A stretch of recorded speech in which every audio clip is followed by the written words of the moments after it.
The land that would one day bear the weight of kings and the clash of empires was not at first a world of walls and palaces, but of rugged hills, fertile valleys, and mountains crowned with storm.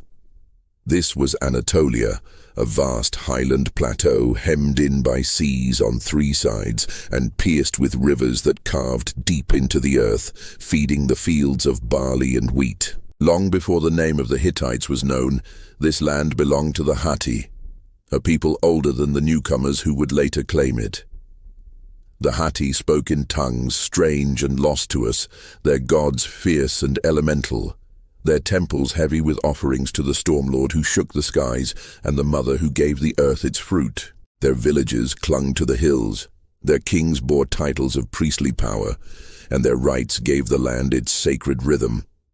Into this world came strangers from far to the east, wanderers with Indo-European tongues, their words bearing kinship to those that would one day shape Greek and Latin and Sanskrit. They came not in a sudden flood, but in slow, steady waves, families and clans moving westward, seeking fertile land, carrying with them their chariots and their gods. They were outsiders, but they did not destroy the Hatti. Instead, they mingled with them, borrowing their deities, weaving foreign words into local speech, and shaping something entirely new. From this fusion, the people we call the Hittites began to take form, neither wholly native nor wholly alien, but a blend of blood and belief forged by the land itself. In these early centuries, power was fragile, and kingship rested on the edge of a blade. Small city-states dotted the plateau, each ruled by a petty lord, each watching the other with suspicion. In this mosaic of rival strongholds, Hattusa emerged, a fortress perched upon rocky crags, surrounded by thick forests, commanding the northern highlands. Its name carried echoes of the old Hatti, yet its rulers were already of the new lineage. It was here, in this city that would one day be the heart of a mighty empire, that the first Hittite kings carved their place in history. The tales of their rise are shadowed with both history and myth.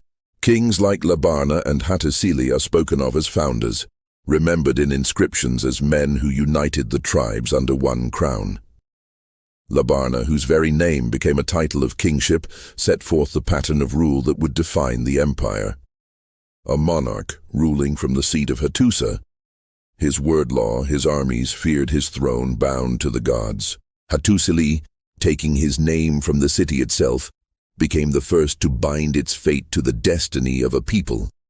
In the stone tablets found centuries later, he speaks with a voice at once human and divine, recounting his victories, his loyalty to the storm god, his struggles to keep his house united against both enemies abroad and rivals at home. For the early Hittite kings faced not only foreign foes, but also the treachery of their own blood. Brothers betrayed brothers, sons defied fathers, queens plotted against kings. In their laws and edicts, we glimpse a world of constant intrigue, where loyalty was as fleeting as the wind, and every throne sat precariously above the abyss of rebellion. Yet through this turbulence the kingdom grew, reaching beyond the Anatolian highlands into lands of wealth and ancient renown. Southward lay the rich plains of Syria, dotted with cities that had stood since the dawn of civilization. To the east loomed the power of Mitanni, horse-masters and chariot lords who ruled over the upper Euphrates. To the west stretched the Aegean shore, where distant Mycenaean adventurers stirred. The Hittites, still in their infancy, were surrounded on all sides by rivals and enemies. But the gods of storm and sun smiled upon them, granting victories that astonished their neighbors. The Hittite kings called themselves servants of the gods, but their power lay equally in iron and chariot.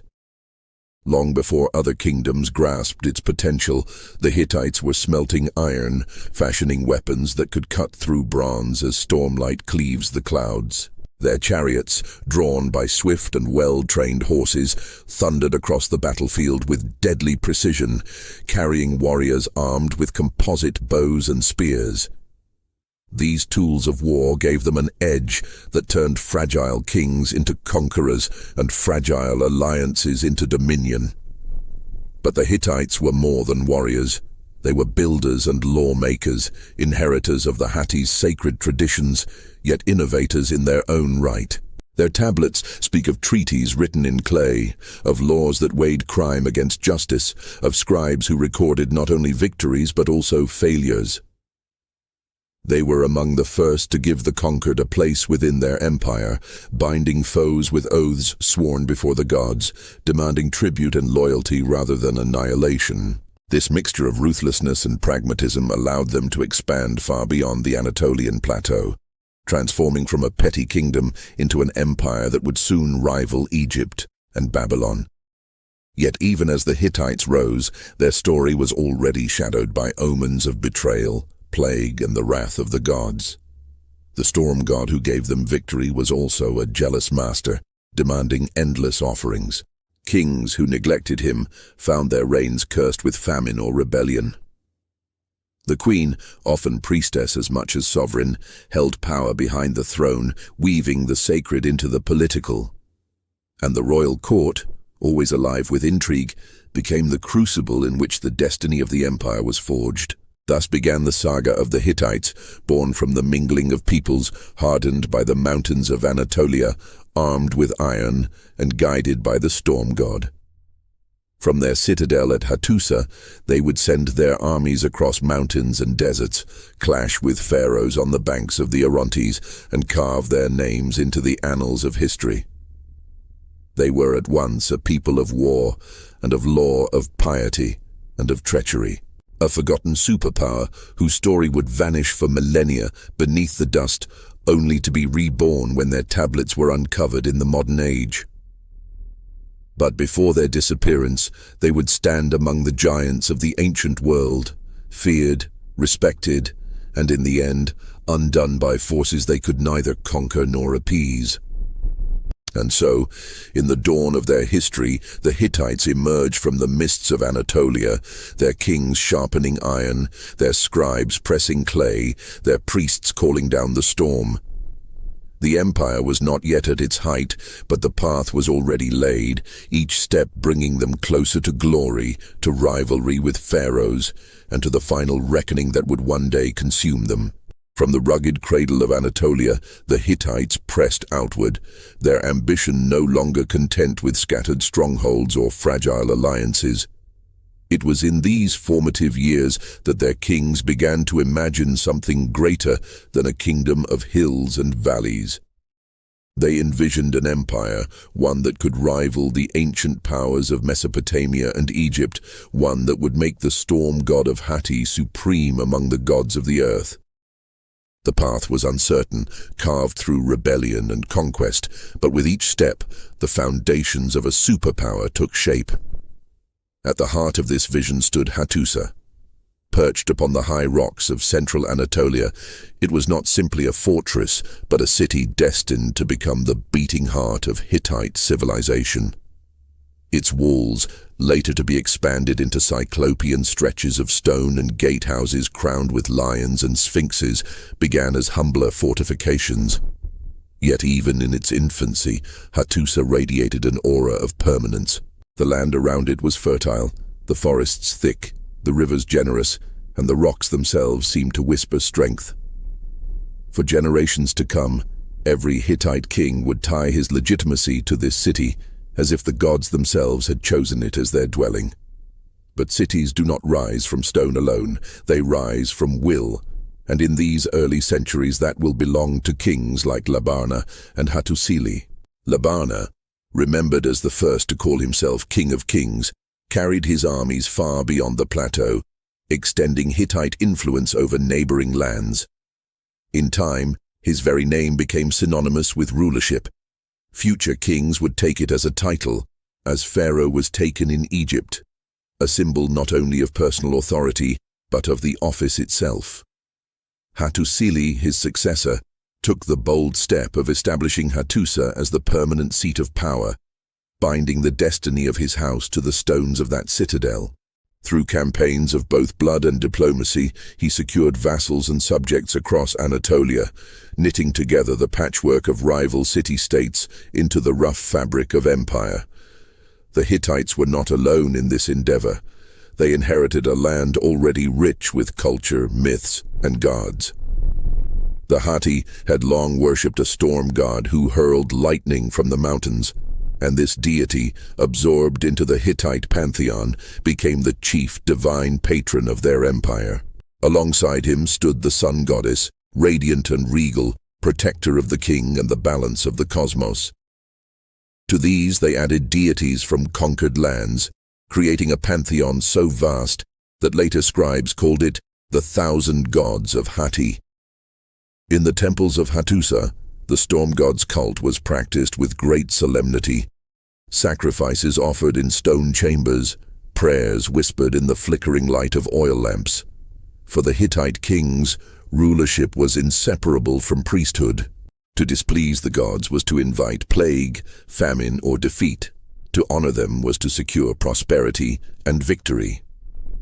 War remained the crucible of kingship, and Hattusili proved himself a warrior of formidable skill. He marched into the north, subduing rebellious tribes, and turned his gaze southward to the wealthy lands of Syria, where ancient cities like Aleppo and Alalak had grown rich on trade between Mesopotamia and the Mediterranean.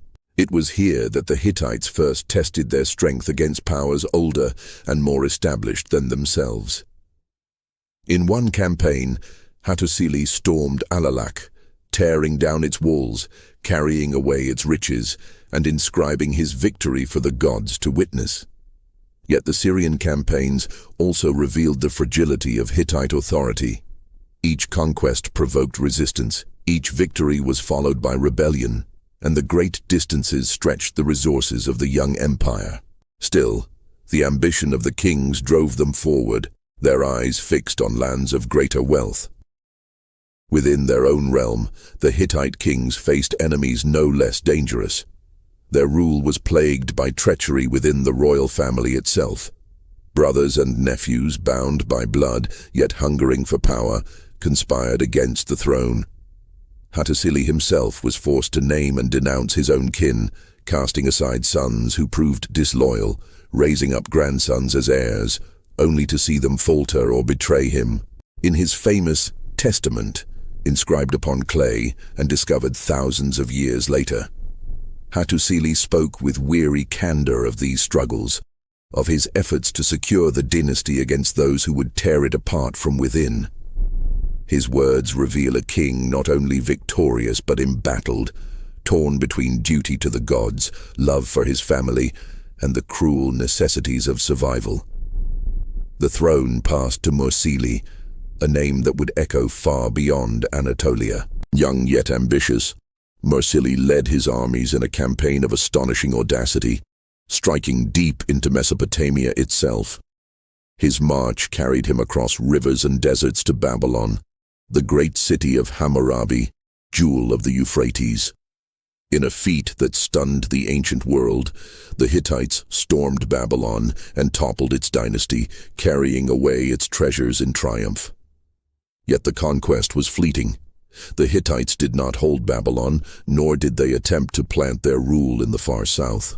The city soon fell under the control of new powers rising in Mesopotamia. But the raid on Babylon announced to the world that the Hittites were no longer a minor kingdom of the highlands. They were an empire capable of striking at the heart of civilization. The cost of such ambition was high. No sooner had Mursili returned than betrayal struck. He was assassinated by his brother-in-law, a treachery that plunged the kingdom into chaos. The royal line fractured, rival claimants fought for the throne, and the empire tottered on the edge of collapse. For a generation, civil war and rebellion weakened the Hittites, allowing their neighbors to strike back and reclaim lost lands. The dream of empire, so boldly declared in the campaigns of Hattusili and Mursili, seemed destined to dissolve into the dust.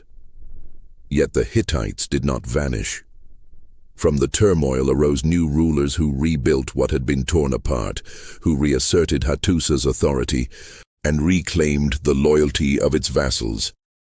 The resilience of the kingdom became its hallmark. Time and again the Hittites seemed on the brink of destruction, and time and again they returned, stronger, wiser, and more determined. The storms that battered them became the storms that forged them, until the very name of the storm god seemed a reflection of their own fate. Fierce, unyielding, and eternal in its cycle of wrath and renewal. By the close of this tumultuous era, the Hittites had established themselves as more than a fleeting power. They had carved out a place among the great kingdoms of the ancient Near East, standing alongside Egypt, Mitanni, and the rising Assyria. Their capital, Hattusa, grew into a city of monumental architecture, with temples, palaces, and granaries sprawling across its terraces. Its gates, adorned with the images of lions and warriors, proclaimed to all who entered that this was no mere hill fortress, but the seat of a mighty empire. The tablets of its scribes preserved not only the deeds of kings, but the treaties of vassals, the laws of the land, the rituals of the gods. From these clay records, we glimpse a civilization both practical and pious, fierce in battle yet devoted to order, bound to its deities yet guided by pragmatic diplomacy. The empire had been born in violence and sustained by intrigue, but it had endured. The storms of treachery had not toppled it, nor the rebellions of vassals, nor the distance of conquest. In the shadows of its temples, in the chambers of its palaces, the kings of Hatti dreamed of even greater glory. Ahead lay an age of conquest that would carry them into the heart of Syria, an age of rivalry with pharaohs, an age when the fate of empires would be decided in thunderous battles upon the plains. The Hittites had risen from obscurity, had carved their place among the great powers, and now, standing at the edge of a new horizon, they prepared to march into history's greatest stage. The kingdom that had been forged in the storms of treachery and rebellion did not remain content with its Anatolian plateau. With each new ruler, the horizons of ambition widened, and the gaze of the kings of Hatti turned steadily southward, toward the lands where wealth flowed like the waters of the Orontes and the Euphrates. To control Syria was to control the arteries of trade, the flow of tin and copper that made bronze, the routes that carried luxury goods from Mesopotamia to the Mediterranean. To seize these lands was not only to secure riches, but to stand among the true powers of the world. And so, the age of conquest began. The Hittites entered a world already contested by great rivals. To the east rose the kingdom of Mitanni, horsemasters of the upper Euphrates, famed for their charioteers and their mastery of breeding swift steeds. To the south lay the cities of Syria, wealthy, ancient, and proud, their allegiance shifting with the tides of power. Further still, Egypt watched with wary eyes, its pharaohs eager to extend their influence northward into these same contested lands. The Hittites, new to the game of empires, would need to prove their mettle against adversaries steeped in centuries of power. It was under the reign of Superpower, a king whose name would become legendary, that the Hittites surged into their golden age of conquest. Superpower was not the first of his line, but he was the one who transformed a kingdom into a superpower. He was a warrior, a statesman, a master of both sword and treaty, and his reign marked the beginning of Hittite dominance in the ancient Near East. With disciplined armies and the terrifying thunder of chariots, Superpower marched south into Syria. Cities that had long looked to Mitanni for protection found themselves overrun, their walls battered, their rulers brought before the storm god to swear allegiance. One by one, Aleppo, Carchemish, and the strongholds of northern Syria bowed to Hattusa's might. The Hittite king was not merely a conqueror, he was a strategist who understood the delicate web of vassalage. Rather than annihilating the rulers of conquered cities, he bound them with oaths sealed in blood and written in clay. treaties sworn by the 1,000 gods of Hatti. These vassals paid tribute, supplied troops, and acknowledged the supremacy of the Hittite king, but in return they were left upon their thrones, their local traditions preserved, their autonomy recognized so long as loyalty endured. This system, innovative and pragmatic, gave the Hittites a resilience that pure conquest could not. It created a network of loyal cities stretching from the Anatolian highlands to the gates of Mesopotamia, a patchwork of vassal states that extended Hittite power far beyond the reach of its standing armies. Yet it also carried risks, for the loyalty of vassals was as fragile as the treaties that bound them. A single shift in fortune, a whisper of Egyptian support, or a change of ruler could undo years of patient diplomacy. Mitanni, once the master of Syria, found itself squeezed between the resurgent Hittites and the growing might of Assyria to the east. Superpower struck with precision, exploiting the internal weakness of Mitanni's royal house, whose throne was contested by rivals. In a masterstroke of diplomacy, the Hittite king installed a friendly ruler upon the throne of Mitanni, reducing the once great kingdom to little more than a vassal of Hatti. With this, the Hittites claimed not only territory but prestige, seizing from Mitanni its ancient claim to dominance over Syria and the Euphrates. But the south, where the Nile met the desert, could not remain silent. Egypt, under its warrior pharaohs, sought the same lands that Superpower now claimed.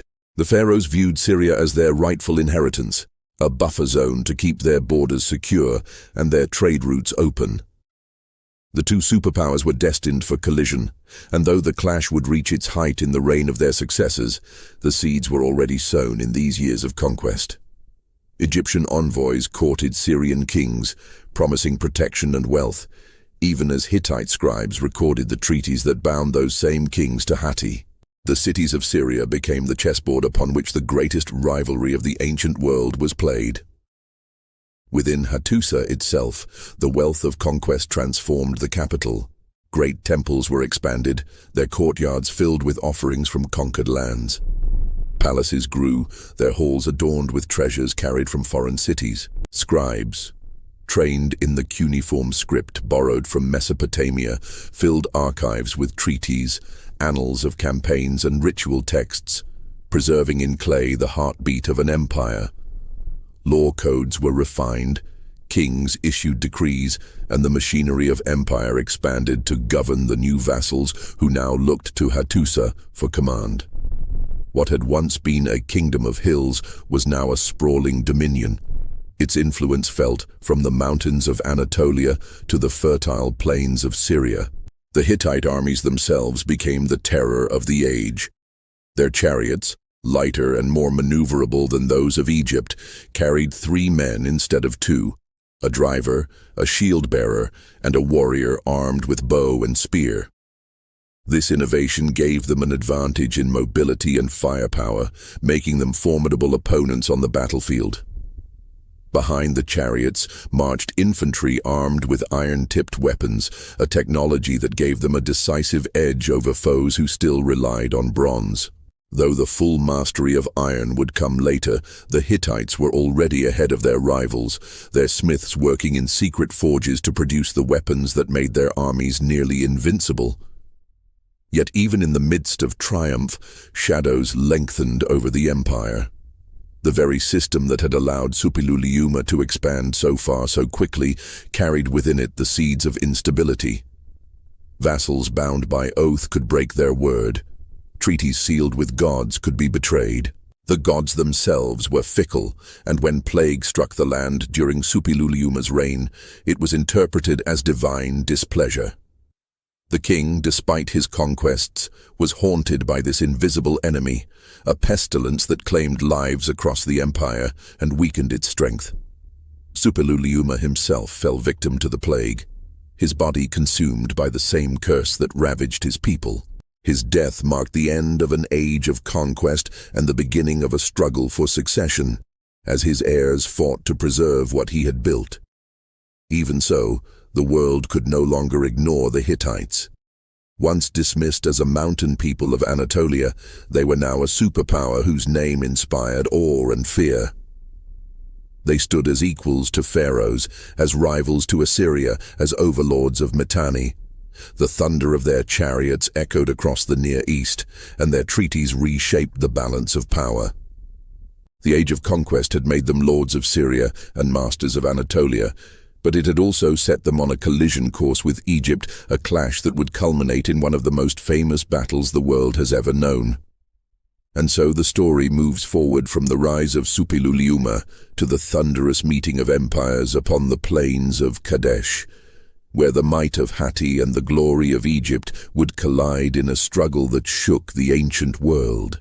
The storm was gathering, and at its heart stood the Hittite Empire, proud, fierce, and destined for both triumph and tragedy. The age of conquest had transformed the Hittites into an empire that could no longer remain hidden behind the mountains of Anatolia.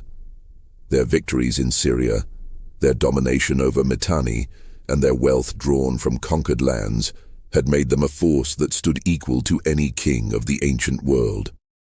But in claiming these lands, they entered into direct conflict with the only other power capable of challenging them in the Levant, Egypt. From this moment onward, the destinies of Hittite and the Nile would be intertwined, bound together in rivalry, suspicion, and ultimately reluctant cooperation. It was an age of intrigue as much as war, where kings wrote letters to one another with the same urgency that they marched their armies, and where treaties were sealed with both oaths to the gods and the marriage of royal daughters. Egypt in these days was under the rule of the great new kingdom pharaohs, warrior kings, who had inherited the expansionist ambitions of their forefathers.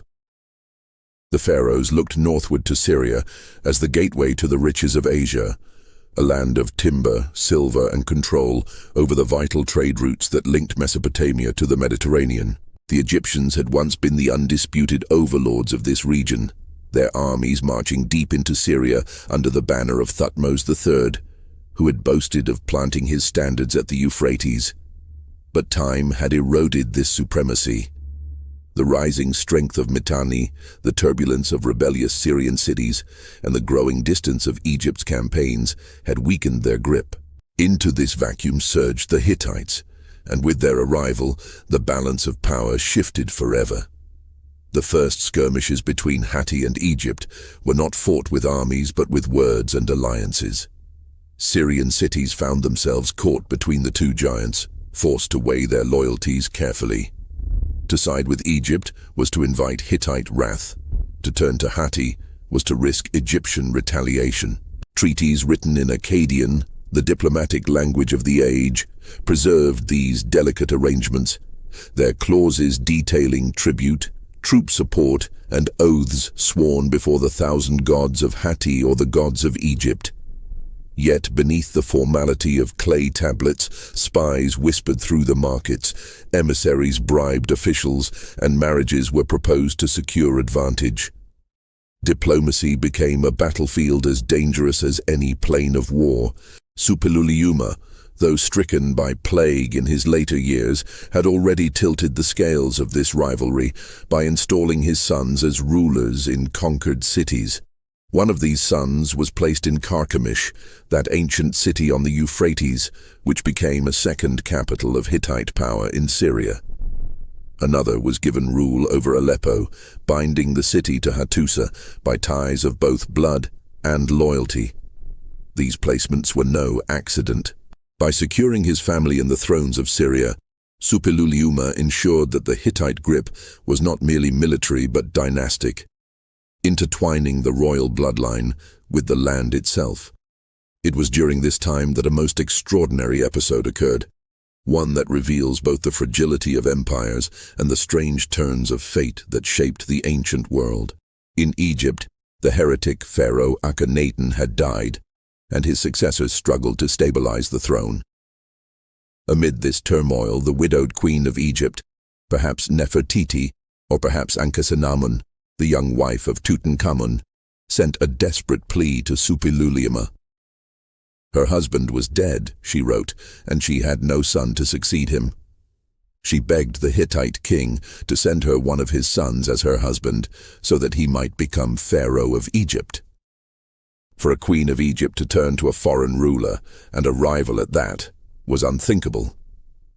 Yet the letter, preserved in Hittite records, makes clear her desperation. Suppiluliuma, cautious yet intrigued, sent envoys to confirm the request. When it was verified, he agreed and dispatched his son Zananza to marry the Egyptian queen. But Zananza never reached his destination. He was murdered en route, almost certainly by Egyptian factions unwilling to see a foreign prince on the throne of Horus. The outrage in Hattusa was immense. Suppiluliuma accused Egypt of treachery, and his wrath fell upon their vassals in Syria. This episode, strange and tragic, deepened the rift between Hatti and Egypt. The dream of union through marriage dissolved in blood, and suspicion hardened into enmity. When Suppiluliuma died soon after, stricken by the plague that ravaged his lands, the inheritance of his conquests passed to his son, Mursili II. The young king inherited not only the throne, but the burden of war on all sides, rebellions in Anatolia, threats from Assyria, and the looming rivalry with Egypt. Mursili proved himself a worthy heir. In a series of campaigns, he crushed the revolts that threatened the empire's survival and reasserted control over the vassals of Syria. His annals, written in detail by court scribes, describe year by year the battles fought, the cities besieged, the gods invoked, and the victories won.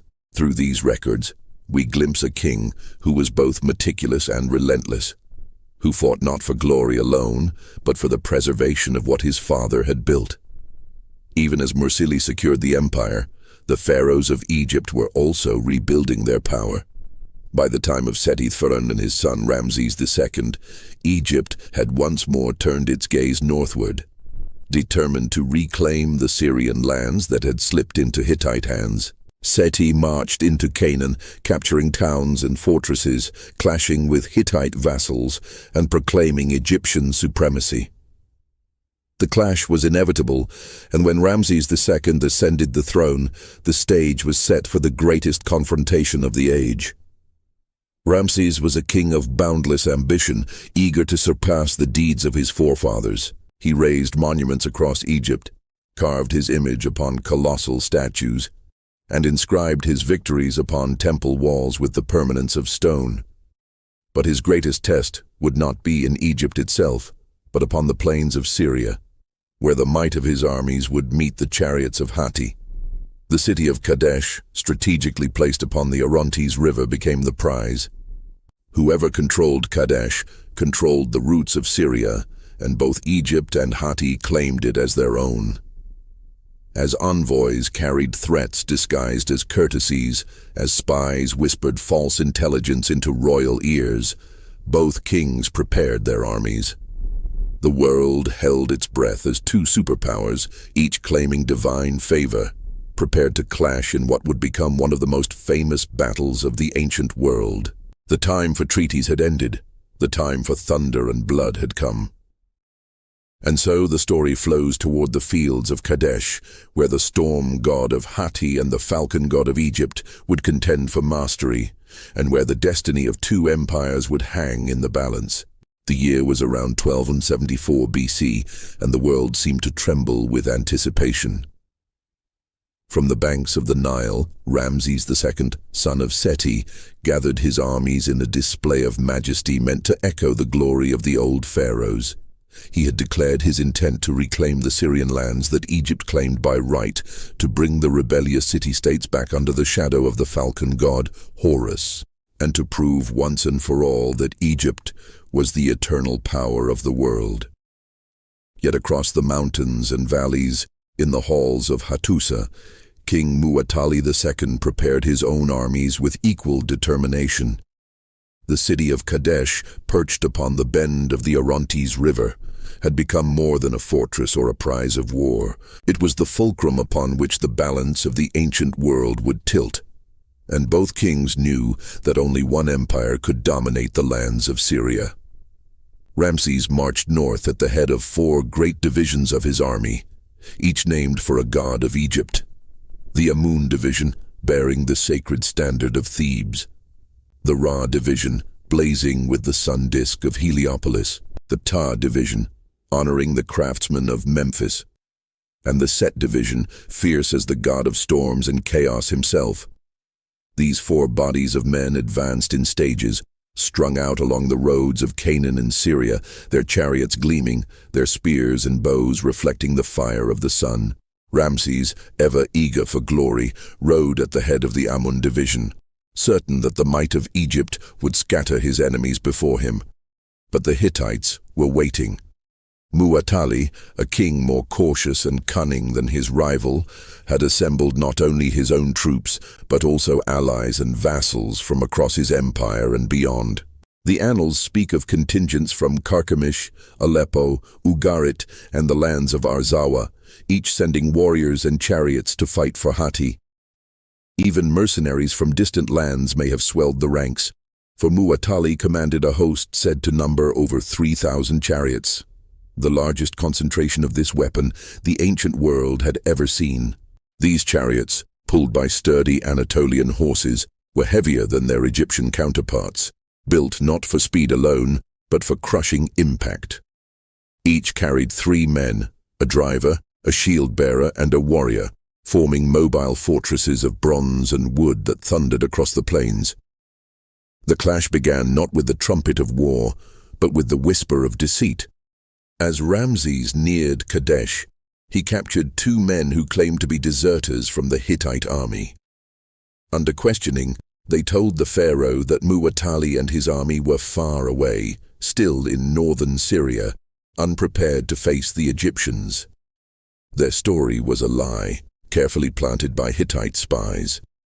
Believing this tale, Ramses pressed forward recklessly with only the Amun division, leaving the other divisions strung out behind him. Confident that Kadesh would fall easily, he set his camp upon the west bank of the Orontes, while the Ra division marched some distance behind, unaware that danger lurked ahead. Then, as the Egyptians settled their camp, the storm broke. From behind the city of Kadesh, hidden by its walls and the bend of the river, the Hittite chariot corps surged forth in a tidal wave of iron and wood. They struck not at Ramses directly, but at the unsuspecting Ra division still on the road. The Egyptian soldiers, caught in disarray, were overwhelmed. Chariots crashed into their ranks, spearmen were trampled beneath hooves, and the survivors fled in panic toward Ramses's camp. The great pharaoh found himself suddenly beset, his carefully arranged plan dissolved into chaos. The inscriptions carved later by Egyptian hands tell us that Ramses, abandoned by most of his men, called upon the god Amun and charged into battle alone. The records are filled with his boasts declaring that he smote his enemies like falcons strike doves, that he stood as a god of war amid the fleeing multitudes, that his chariot cut a swath through the ranks of the Hittites. Yet we must balance these claims against the silence of the Hittite archives, where no such tale of Egyptian heroism is preserved. What we do know is that Ramses was saved not by his solitary might, but by the timely arrival of reinforcements. The Ptah division and mercenary allies known as the Ni Arin, who rushed into the fray and stabilized the Egyptian position. The battle raged through the day, a storm of arrows, spears, and the crashing of chariot against chariot. Dust filled the sky, drowning the sun in a haze of confusion. The Orontes River, once a tranquil ribbon of water, became a boundary between life and death, its banks littered with the fallen. The Hittites, though initially triumphant, found themselves unable to press their advantage. Their chariots, heavy and cumbersome, became entangled in the melee near the Egyptian camp, losing their cohesion. The Egyptians, rallying under Ramses and the arriving divisions, pushed back with renewed fury. Neither side could claim total victory, but both proclaimed triumph in their records. Ramses, inscribing the walls of Karnak and Abu Simbel with accounts of his valor, declared Kadesh a great victory for Egypt, a demonstration of his divine favor. Muwatalli, in his own annals, claimed the field as his, noting that Kadesh remained under Hittite control when the dust settled.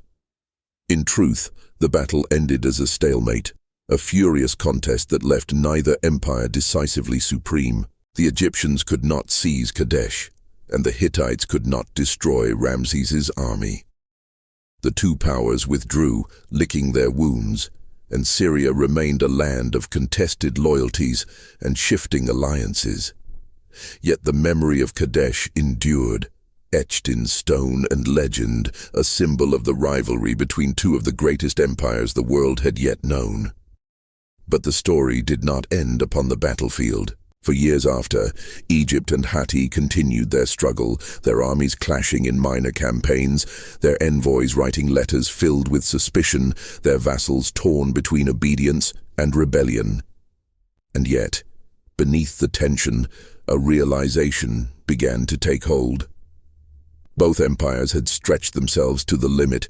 Both had exhausted their strength in wars that yielded no permanent victory. Perhaps, some whispered, the time had come not for battle but for peace. And thus the tale turns from the roar of battle to the quiet of diplomacy, where the pen and the seal would achieve what the spear and chariot could not. The thunder of chariots faded, the cries of battle dimmed, but the rivalry between Egypt and Hatti did not vanish with the dust of Kadesh.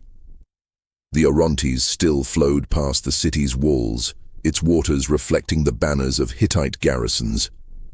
Kadesh remained in their hands, yet Ramses had returned to Egypt proclaiming victory, his monuments carved with images of himself as the lone savior of his army. Both empires stood bloodied yet unbowed, too great to be destroyed, too proud to admit defeat. For years the tension smoldered, flaring into smaller skirmishes, a contest of endurance more than conquest. And then at last, the moment came when war gave way to words, and the pen replaced the spear.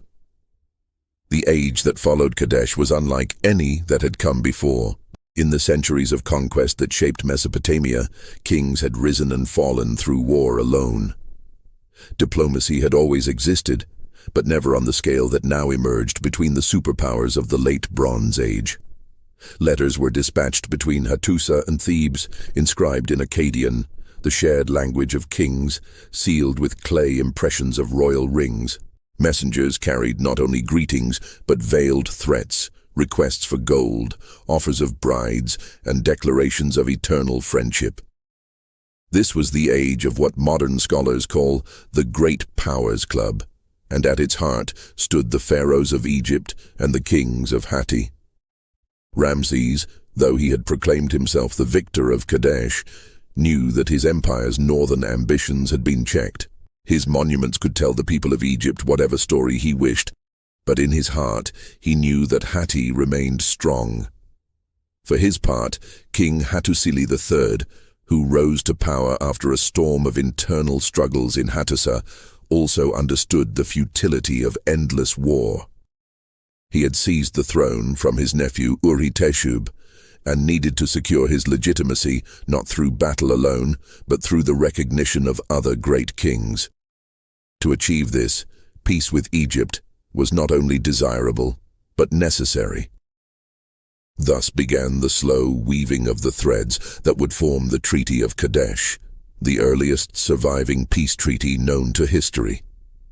It was not drawn hastily, nor was it born of sudden friendship. It was crafted through years of cautious overtures, of envoys sent across the deserts, of letters exchanged that balanced honor with pragmatism. Each side sought to preserve its dignity. Each king wished to appear magnanimous while ensuring that his own position remained unshaken. At last, in the 21st year of Ramses's reign, the treaty was sealed. Two versions were created, one in the Egyptian tongue, inscribed upon silver, the other in Akkadian, carved into clay and preserved in the archives of Hattusa. Both texts proclaimed eternal peace and brotherhood between the two great kings. They swore that neither side would commit aggression against the other, that fugitives and exiles would be returned, that enemies would not be harbored. They called upon their gods, the 1,000 deities of Hatti and the divine pantheon of Egypt, to witness the pact, to curse the violators, and to bless the faithful. The treaty was more than parchment and promises. It was a recognition of a new reality. Neither Egypt nor Hatti could dominate the Levant entirely. The balance of power was too finely poised, the cost of conquest too high. Instead, both empires turned to consolidation, strengthening their internal order and securing their borders. The treaty created a fragile but genuine peace, a stability that allowed trade to flourish, envoys to travel safely, and cultures to mingle across the breadth of the Near East. Yet the peace was sealed not only with words but with bloodlines. In time, the pact between the pharaoh and the great king of Hatti was cemented through marriage alliances. One of Hattusili's daughters was sent to Egypt as a bride for Ramses himself, a union that astonished observers across the ancient world. For centuries, Egypt had held itself above foreign marriage, the pharaohs insisting upon brides from within their own royal house. Yet here was Ramses, taking into his palace a daughter of Hatti, a gesture that spoke not of humiliation but of recognition. Egypt and Hatti were equals, bound not only by treaty but by kinship. The marriage was celebrated with splendor, recorded on temple walls where Ramses declared his joy in welcoming his Hittite queen. In the halls of Hattusa, it was remembered as a moment of triumph, proof that the daughters of Hatti were honored as consorts of the most powerful kings on earth. From this union flowed not only children but also the symbolic merging of two great cultures, their gods, their traditions, their destinies intertwined. This was the golden age of diplomacy, when the kings of Egypt, Hatti, Babylon, and Assyria addressed each other as brother, when gifts of gold, ivory, lapis lazuli, and horses crossed the deserts, when princesses were exchanged as living pledges of peace. In this web of alliances, Hatti shone as one of the central pillars, no longer a hidden power in the mountains, but a recognized equal of the pharaohs and the lords of Mesopotamia. And yet, beneath the surface of stability, shadows lingered. The peace with Egypt brought respite, but not eternal security. The empires of the late Bronze Age, though magnificent, were fragile, their strength dependent on vassals whose loyalty wavered, on harvests that could fail, on trade routes that could be severed. Beyond their borders, new forces stirred. Restless tribes, ambitious neighbors, movements of people whose migrations would shake the ancient order to its core. The peace of Kadesh was real, but it was also fleeting, a moment of balance before the storm that would sweep away the world of the Hittites. And so, while the pharaoh and the great king called each other brother and sealed their pact with gods and brides, fate prepared its hand. The empire of Hatti, mighty though it stood, would soon face trials greater than any it had endured before. For in the distance, the thunder of the coming collapse could already be heard. In the decades that followed the treaty with Egypt, the Hittite Empire stood at the height of its power, not only in the strength of its armies, but in the depth of its culture and the reach of its influence. The wars of conquest had forged a state unlike any other in the ancient Near East, a kingdom that ruled not through terror alone, but through a sophisticated web of laws, treaties, and diplomacy. From the rocky citadel of Hattusa to the bustling trade routes of Syria, the name of the great king of Hatti carried weight that could rival Pharaoh himself. The legacy of Suppiluliuma still lingered over this age, his conquests in Syria forming the backbone of the empire's wealth and prestige. But it was Hattusili III and his queen, the formidable Puduhipa, who gave the Hittite realm its character in this golden twilight. Hattusili had seized the throne in the wake of dynastic struggles, and unlike many usurpers, he sought legitimacy not only through military victories, but also through diplomacy, religion, and reform. He ruled not as a distant warlord, but as a careful administrator, keenly aware that an empire so vast required more than swords to sustain it. Puduhepa, his queen, was no passive figure. She was a priestess of Ishtar before her marriage, and her influence upon the empire was profound. She co-signed treaties with foreign rulers, corresponded with pharaohs, and played a central role in the religious life of the state. Her name appears alongside her husband's in official documents, a rare honor in the patriarchal world of the late Bronze Age. To the gods of Hatti, she offered devotion. To the kings of the world, she offered diplomacy. And to her people, she was the embodiment of stability. Together, Hattusili and Puduhepa shaped the Hittite Empire into not merely a military power, but a cultural and spiritual beacon. The empire itself was a tapestry woven of many lands and peoples. In Anatolia, the heartland of Hatti, farmers tilled the stony soil, herders guided flocks across the high plains, and craftsmen worked bronze into tools, weapons, and ornaments.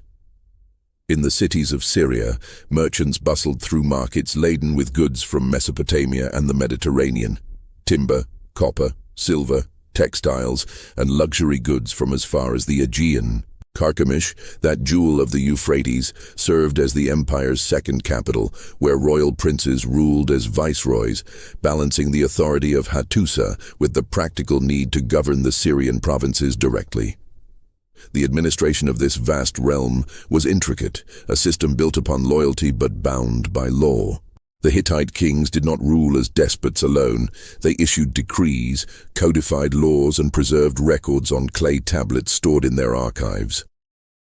These tablets, thousands of which were later unearthed by archaeologists, reveal a world of astonishing detail. Contracts between merchants, treaties between kings, myths and hymns recited in temples, instructions for priests, and letters from queens to pharaohs. The written word was the thread that bound the empire, ensuring that promises were remembered and obligations enforced. In religion, the Hittites stood apart. They called themselves the people of 1,000 gods, and indeed their pantheon was vast. Each conquered city brought its own deities into the fold, swelling the divine assembly until it seemed endless. The storm god of Hatti, the sun goddess of Arinna, the deities of Aleppo, and Carchemish, the gods of the Hurrians and Luyans, all found their place in the Hittite cosmos. Far from discarding foreign gods, the Hittites absorbed them, creating a religious landscape that mirrored the diversity of their empire. At Yazilikaya, a sanctuary carved into living rock near Hattusa, the gods were depicted in procession, an eternal assembly where each deity marched in turn, presided over by the storm god himself.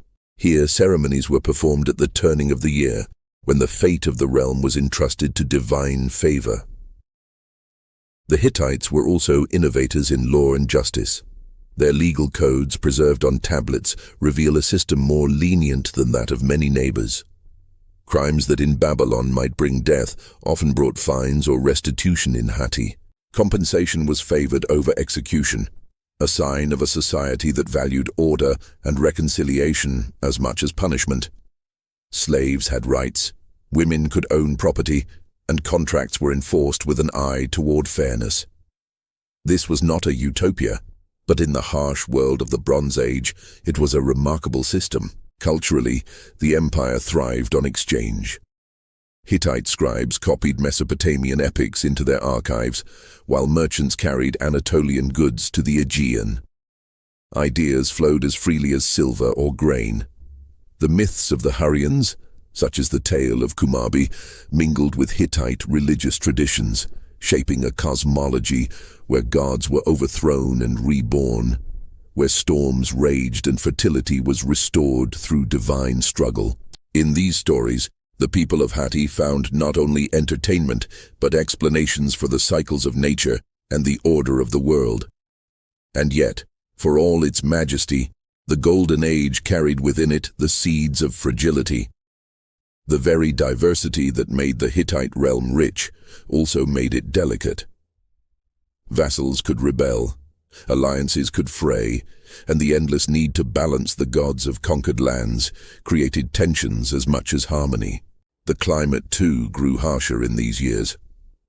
Drought whispered across Anatolia, harvests shrank, and the delicate balance of empire began to quiver.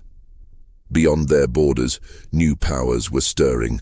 Assyria, once humbled, was rising again with ambitions of its own, while mysterious forces on the fringes of the Mediterranean began to press toward the heartlands of civilization. But in these years, none could see the storm to come.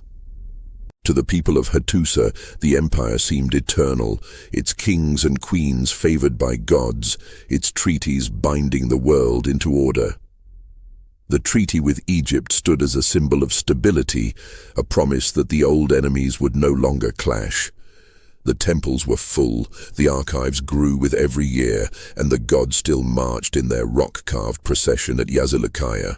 The Hittite Empire had reached its zenith, a beacon of law, culture, and power in the late Bronze Age.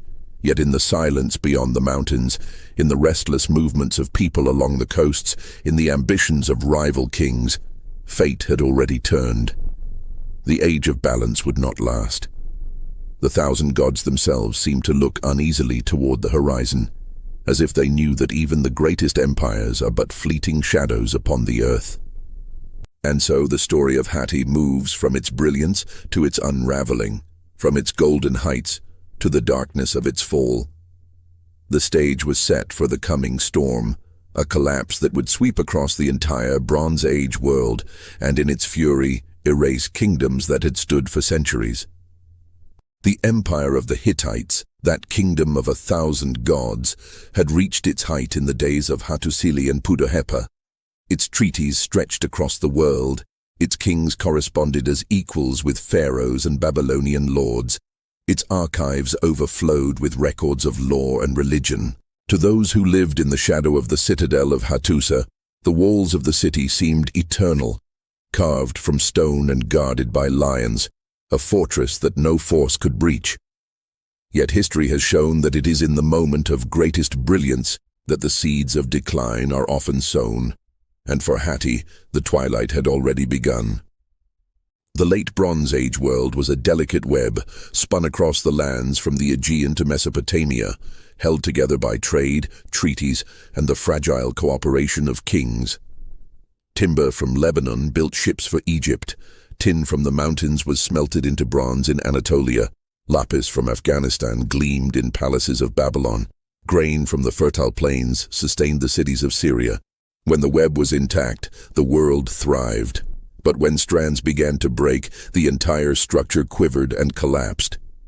For the Hittites, the first strands frayed with famine. The climate grew harsher, the rains less reliable. Harvests in the highlands of Anatolia failed, and grain became a weapon more valuable than bronze. Records from Hattusa tell of envoys dispatched to Egypt, pleading for shipments of grain to feed a starving people.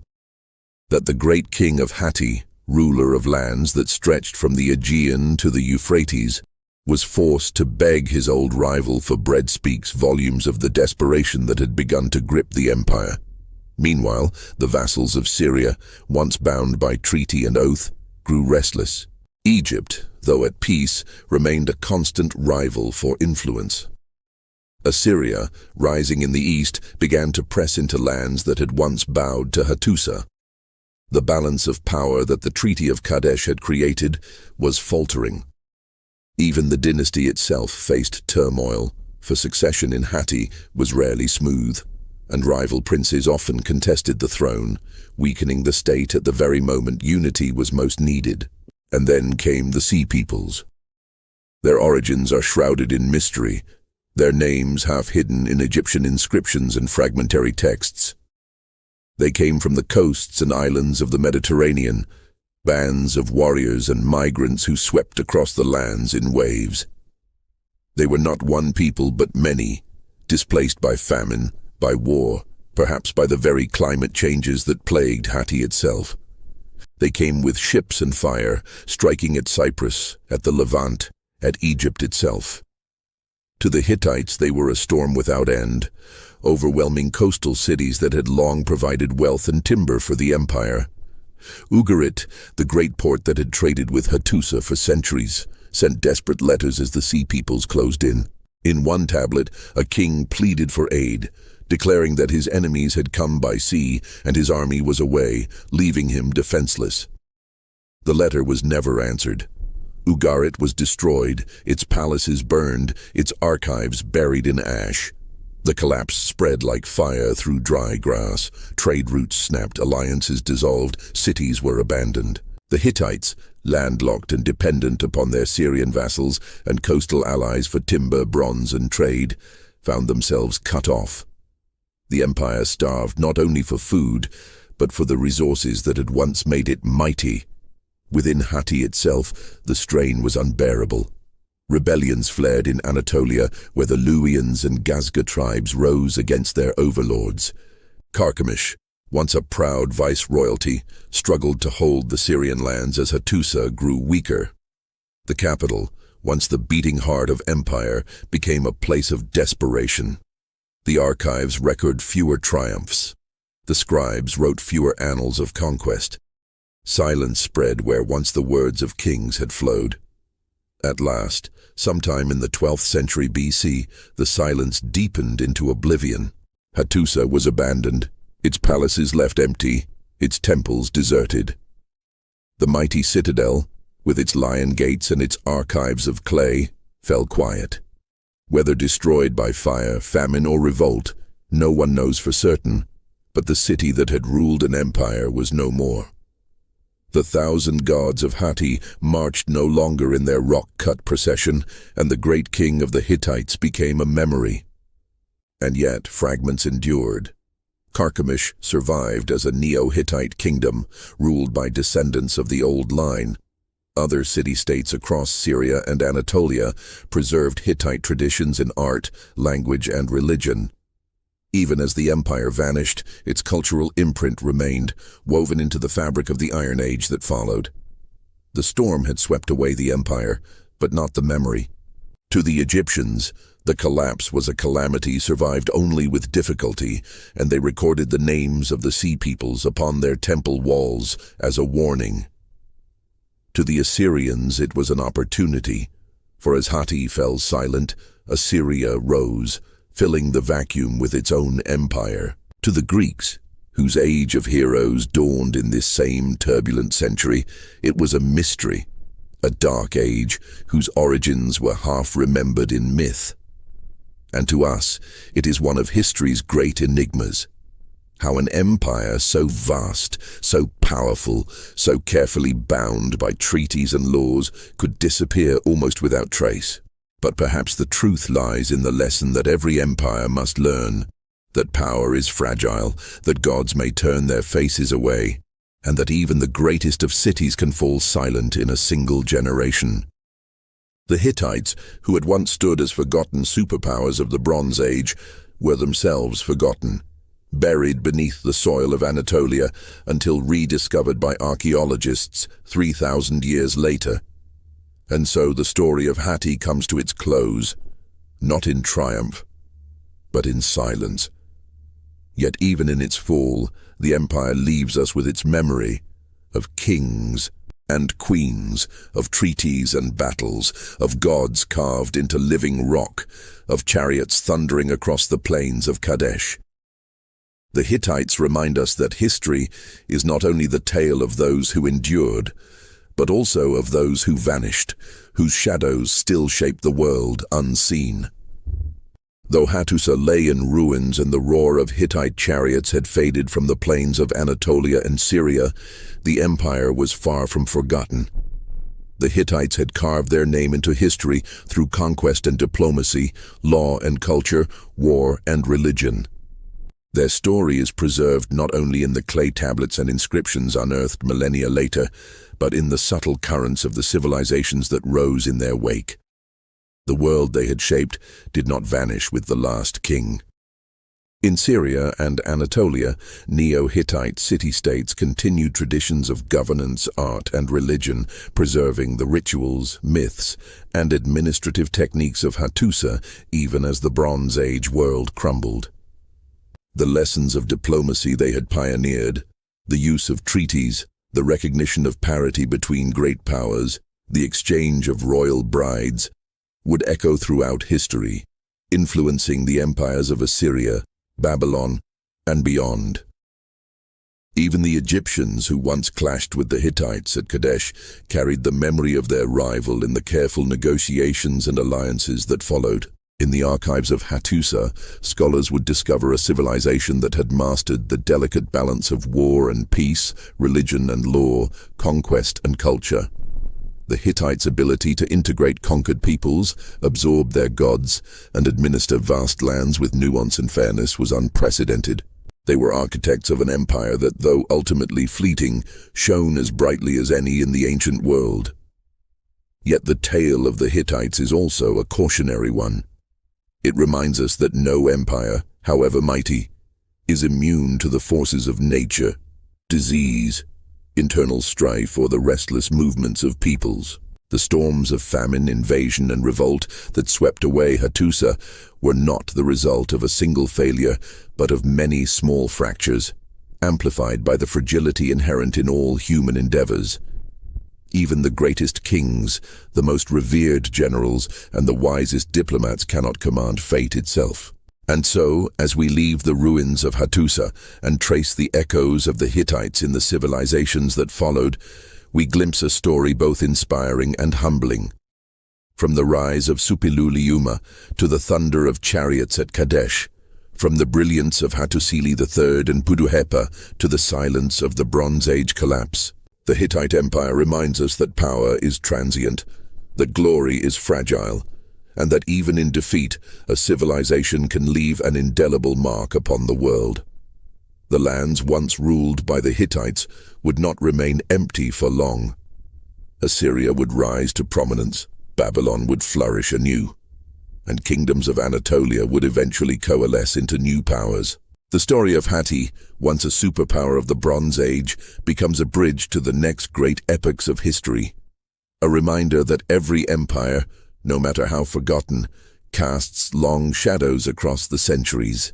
And in these shadows, we find the memory of a people who rode the plains in bronze chariots, who inscribed the treaties of kings, who worshipped 1,000 gods, and who built a civilization that, even in its disappearance, continues to speak to us through time. The Hittites endure not as conquerors or vanquished, but as architects of history, a civilization both remembered and rediscovered, a superpower whose story is finally told in full.